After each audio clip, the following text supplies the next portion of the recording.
Salve, salve Terra Negra, com vocês, professor Juninho e professor Vitinho. Ô Vitinho, essa Eilat é quente demais, né? Quente demais. Mas aqui, estamos aqui para fazer uma abordagem sobre a Guerra do Yom Kippur e seus desdobramentos. Mas para isso, nós temos que retomar a Guerra dos 6 Dias, que aconteceu lá em 1967. Em 67, Israel expande e muito seu território. Domina as colinas de Golã. Já fizemos a cobertura lá nas colinas de Golã. Escutamos um grande tiroteio lá, quase na fronteira com a Síria, não é isso? Israel também domina a faixa de Gaza. Passamos pela faixa de Gaza, filmamos nas imediações. Israel toma a Cisjordânia, uma área muito importante. E também a Península do Sinai, que está situada a oeste dessa região que estamos, uma vez que a leste, ao fundo, nós temos a Jordânia. Mas aqui, esta foi a Guerra de 67 e ela foi motivo para a Guerra do Yom Kippur, não é isso, Vitinho?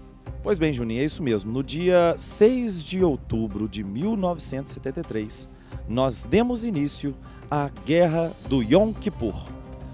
Precisa entender esse termo. Yom Kippur é um dia sagrado para a comunidade judaica. Yom Kippur é o dia do perdão. Aqui em Israel, inclusive, é um feriado nacional. Nesse mesmo dia, nós tivemos aqui no Estado de Israel um ataque conjunto da Síria com o Egito. Primeiro vamos entender uma coisinha do ponto de vista cultural, de diferenciação com o que a gente tem no Brasil. Dia 6 de outubro não é o dia do perdão. Depende do ano. O calendário judaico é diferente do calendário cristão, que é o calendário que a gente adota. Então, especificamente no ano de 73, caiu no dia 6 de outubro, beleza? Então, nesse mesmo dia, tentando retomar os mesmos territórios que você falou lá no vídeo de Guerra de 6 Dias, aqueles 4 territórios, os 2 países, tanto Síria ao nordeste do Estado de Israel, comandado por um ditador chamado Hafez Assad. Vocês vão reconhecer esse sobrenome. É justamente o filho do Hafez Assad, que é o atual ditador da Síria, que é o Bashar al-Assad. E aqui na porção sul e sudoeste do Estado de Israel, nós temos um país chamado Egito, controlado à época pelo Anwar Sadat, um general de muita força que pregava muita intervenção e retomada desses territórios que Israel conquistou na Guerra dos 6 Dias. Então, aqui no caso dessa intervenção dos 2 países, foi um momento muito triste para a história dos israelenses. Inclusive, conversando com alguns amigos locais, eles já tinham me passado essa imagem. Foi a guerra, do ponto de vista de mortes, mais triste da história do Estado de Israel, porque foi a guerra em que mais israelenses morreram. Como o William muito bem disse, em momentos anteriores aqui a esse conflito israelo-palestino, uma vez a cada década, nós temos um grande conflito aqui no Estado de Israel. Se você somar todos os conflitos prévios, soma a guerra de independência, soma a guerra do Canal de Suez, soma a Guerra dos 6 Dias, você não atinge a quantidade de mortos que nós tivemos aqui em 73. Por isso que é um dos momentos mais trágicos da história desse país. E por que isso aconteceu? Ao contrário de 67, quando a inteligência israelense, que é uma das inteligências mais bem equipadas do planeta Terra, conseguiu identificar o ataque dos invasores, o ataque dos árabes, aqui em 73 eles não conseguiram, então foram realmente pegos de surpresa. E por isso a intervenção do Hafez Assad e o Anwar Sadat foi tão forte. Eles inclusive chegaram a cercar, Juninho, a cidade de Tel Aviv. Chegaram a tomar o porto de Eilat, que é onde nós estamos aqui, a cidade que nós estamos. Nós fomos aos 2 principais portos do Estado de Israel, o porto de Eilat, que foi tomado na Guerra de 73, e um outro porto. Qual porto é? É o porto de Haifa, estivemos lá também.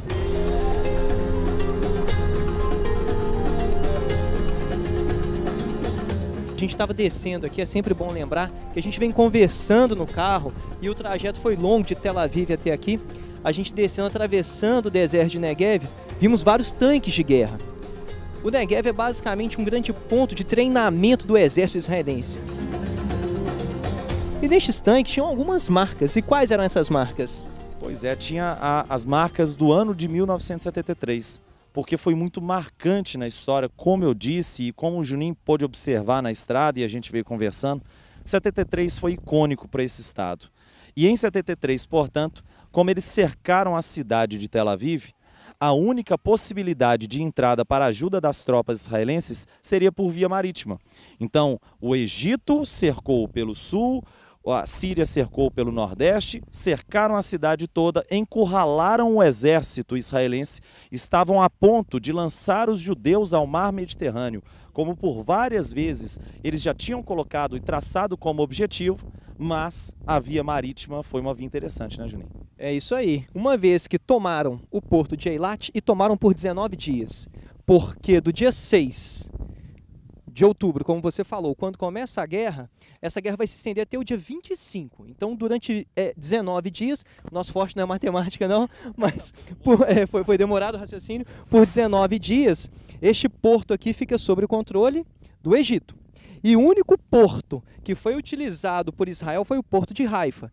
E quem foi lá para ajudar Israel? Quem apoiou Israel nessa guerra? Pois é, Estados Unidos. Estados Unidos, então, envia uma quantidade muito grande de armamento, ajuda orçamentária, ajuda tática, enfim, e acabou equiparando essa guerra. Israel, que estava perdendo a guerra, agora teve uma chance de vitória, né, Juninho? Exatamente. Israel, mais uma vez, sai vitorioso e reocupa estas áreas que ficaram por 19 dias nas mãos Península de Sinai, do Egito, e colinas de Golã, Síria. Israel consegue reocupar os territórios que ele havia ocupado, isso tem que ficar claro, na Guerra de 67. Agora, esta ajuda americana, declarada em 73, vai gerar alguns desdobramentos. Primeiro, uma vez que você tem uma ajuda americana a Israel, a OPEP, que significa o que mesmo, Vitinho? Organização dos Países Exportadores de Petróleo, criado em setembro da década de 60. Em 60 é criada a OPEP. A OPEP é composta basicamente, não somente por países árabes, e estes países árabes da OPEP abraçam a causa árabe egípcia e Síria, os dois países que lutaram contra Israel em 73. E quando a OPEP abraça a causa, o que ela vai fazer? Ela vai elevar o preço do petróleo. A OPEP funciona tal como um cartel. Eu particularmente não gosto de chamar de cartel, porque o cartel é formado entre empresas e a OPEP é formada por países, por estados. Mas, basicamente, por serem os grandes, em conjunto, exportadores de petróleo, dominam o preço desse produto no mercado internacional. Eles reduziram a extração de petróleo, consequentemente a oferta de petróleo no mercado internacional, e a consequência direta é que quando você diminui a oferta, o preço sobe. O preço subiu demais. E este foi o primeiro choque do petróleo, a primeira crise do petróleo. Vale destacar que não foi o Egito e muito menos a Síria que provocou o choque. Foi a OPEP, como basicamente retalhando a postura norte-americana de ajuda ao Estado de Israel. E quando o preço do petróleo dispara, o que vai acontecer no cenário internacional aí, Vitinho? Pois é, internacionalmente, a economia global vai apresentar um retrocesso e o Brasil, por ter já uma economia vinculada à energia fossilista, também entra em recessão. Então nós temos no Brasil uma consequência muito negativa, né, Juninho? Que é a entrada da década perdida, correto? Certo, certo. Olha só, em 73 nós chegamos ao fim do milagre. O milagre econômico iniciado no final da década de 60 é interrompido em 73. E tem que ficar claro, porque quando o preço do petróleo dispara no mercado internacional, o Brasil, que era um grande importador naquela época de petróleo, já vai ter dificuldade de importar este recurso. Com menos petróleo entrando no Brasil, menos energia. Menos energia, menor possibilidade de crescimento industrial. Além disso, vale destacar também que o milagre brasileiro era sustentado por empréstimos internacionais. E se você tem uma crise do petróleo, os empréstimos internacionais ficarão reduzidos. Com menos crédito internacional, logo teremos menos capital no Brasil para promover as grandes obras públicas e o milagre econômico. Esta foi a consequência negativa, o fim do nosso milagre. Mas tem uma consequência positiva ligada à questão energética. O Brasil buscou a sua transformação no tocante à disponibilidade energética a partir de dois principais tipos de fontes. O Brasil investiu nas fontes renováveis, é o famoso Programa Nacional do Álcool, né, o PROÁlcool, efetivado em 75, e as suas pesquisas, seus estudos começaram no ano de 74, justamente como um desdobramento do ano de 73 e da guerra do Yom Kippur, mas também o Brasil começa a buscar a sua autossuficiência em petróleo, encontrando inclusive na própria década de 70, petróleo na Bacia de Campos, no Rio de Janeiro, a exploração de petróleo offshore. Isso é muito importante para o Brasil nos dias atuais. A Guerra de 73, aqui no território do Oriente Médio, gerando desdobramentos para a gente nos dias atuais.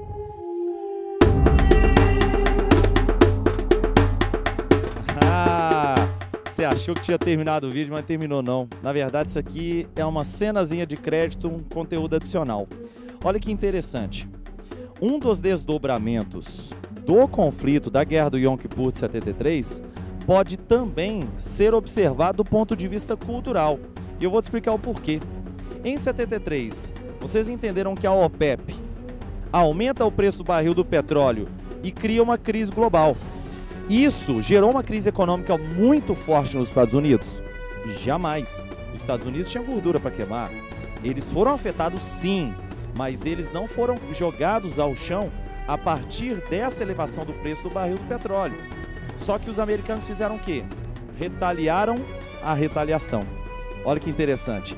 Os americanos pegaram a sua indústria cinematográfica, a poderosíssima Hollywood, e passaram a estereotipar o mundo árabe.